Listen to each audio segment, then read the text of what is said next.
He was the eternal hero in Jean Cocteau's poems, the most melancholic sculpture of French cinema. Jean Marais spent his entire life wandering between the dreamlike film sets and the harsh edge of the battlefield. Tonight, by the faint glow of firelight, let us step into the real life of this Prince of Melancholy.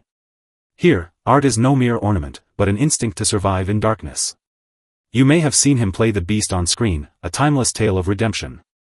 In real life, Jean Marais guarded his love and ideals alone in a far more desolate wilderness.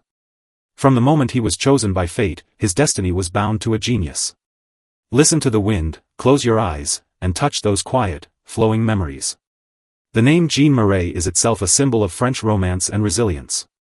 Beneath the surreal phantoms lay a pure soul, fearless in war and selfless in love. His story belongs not to the noisy daylight, but to this late hour of peace and slumber. Tonight, walk slowly through the long years with this French innocent. Behind an old theater in Paris, a young man used to linger for hours. He had a face touched by grace, with a persistent sorrow in his deep-set eyes. Then came the man who changed everything, Jean Cocteau, poet and filmmaker. Some said he was a figure Cocteau had stolen from his dreams, France's perfect muse. But behind the glamorous screen aura, he had been a soldier crawling through gunfire, a painter living quietly after his beloved was gone. Tonight, by the softly flickering fire, let us enter Jean Marais' real life through a story you do not have to struggle to remember. This is a story of being chosen, and of staying gentle amid reality and illusion. As night falls and the world grows still, his name shines like moonlight upon buried affection. Paris in 1937 was filled with artistic fragrance and the dark shadow of war. Jean Marais, in his 20s, was trapped in endless failed auditions and self-doubt. His beauty was too sharp, too otherworldly, almost out of place in the film industry of the time. Then he met Jean Cocteau. In that moment, the gears of the universe clicked into perfect alignment. Cocteau said to him, "You are my muse, the flesh of all my verses." At first, this sense of being chosen by a genius was dazzling and intoxicating, yet it carried a hidden cost. From then on, Jean Marais no longer belonged only to himself. He became Orpheus in Cocteau's films, the cursed beast. The public began to believe all his radiance came from the genius's projection, that he was merely a beautiful empty shell. This misunderstanding spread quietly through Parisian art circles, like a cold autumn wind down his spine. He had to find his own breath within those bizarre lines, to reclaim the dignity of an actor. In the dreamlike world Cocteau built, he was both a beloved prince and a caged bird. The tension in this bond became the first deep crack in his life. Yet the romantic dream was soon shattered by deafening artillery fire. World War II erupted, the Nazi boot stepped into Paris, and artists' salons turned into silent streets. Jean Marais did not stay on set performing hollow roles. He chose the real wilderness. He joined the French resistance, driving trucks loaded with supplies and wounded soldiers through German blockades. In those days, he was no longer the delicate sculpture on screen, but a soldier with a grease-stained face, shivering in the cold wind. Cocteau wrote anxiously from the rear, fearing his muse might be destroyed by shells. But Jean Marais wrote back, "Only here do I feel my blood warm, my soul free." He was not only defending his country, but escaping the carefully crafted, beautiful persona imposed on him. Once, his truck sank into the mud, with enemy outposts watching nearby. He stepped out alone and pushed against the cold metal with his shoulder. In that moment, he felt not fear, but a rare sense of solidity. War stripped away all his adornments, revealing a life that was lonely yet unbreakable at its core. This fall from the clouds to the earth taught him that true heroes need no spotlight, only inner faith. The first gift after the war was the legendary Beauty and the Beast.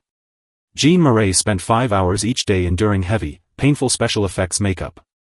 Thick animal fur and sticky glue covered every inch of his skin, leaving only his deep eyes visible. For him, this was more than a role, it was a metaphor for how he lived with the world. Behind the mask, he acted out love and pain, the loneliness of being misunderstood. Severe allergies to the cosmetics often made his face bleed, yet he never complained. He knew most people only saw the gorgeous mask, few caring if the soul beneath was withering. When the film was released, all of France went wild, and Jean Marais became a true superstar. Yet he grew quieter than ever. He turned away from Parisian noise, riding horses in forests and painting by the sea. His relationship with Cocteau shifted from passionate love to a bond deeper than family. He cared for the aging, temperamental genius like guarding a fragile dream. To the world, he remained the melancholy prince. But he knew he was only a tired guardian of dreams. The cruelest blow of fate came in the autumn of 1963. Jean Cocteau, the mentor, lover, and friend who had given color to his soul, closed his eyes forever. On the day of the funeral, Paris hung under a gloomy sky. Jean Marais stood by the grave without tears, without trembling. His composure was so complete that newspapers even accused him of being cold and unfeeling. Only he knew that with Cocteau's passing, the very core of his life had faded to black. He had lost not just a partner, but a mirror, one that had proven he existed. For the next 30 years, Jean Marais almost entirely withdrew from the glamour of mainstream cinema. He moved to a small town in Valoris, learned pottery, and how to work with clay. His hands, which had once held swords and driven military vehicles, now grew warm with mud. He wrote his memoirs, with no longing for fame, only soft reflections on years gone by. He grew deeply gentle, smiling at neighbors' children, watching flowers bloom and fade with care. This loneliness in old age was not punishment, but final transcendence. He was no one's muse, no one's hero. He was simply Jean Marais, a man. In 1998, France's last romantic passed away in peace. Returning to our first question, what did the man who played the beast in surreal films leave behind? He left restraint, staying clear-headed even in the height of beauty. He left sincerity, choosing to enter real suffering despite enormous fame. Now, when we look back at his figure, there is no set noise, no battlefield roar. Only a lonely yet full soul, bidding the world gently in the river of time. Jean Marais' story is like his silhouette walking into the magic mirror in his films, deep and lingering. Tonight the fire dims, and the night outside is deep. Carried by this quiet melody, guarded by the Prince of Melancholy, sink into peaceful dreams. The world is quiet, and it is time for you to rest. Good night, dreamer of France.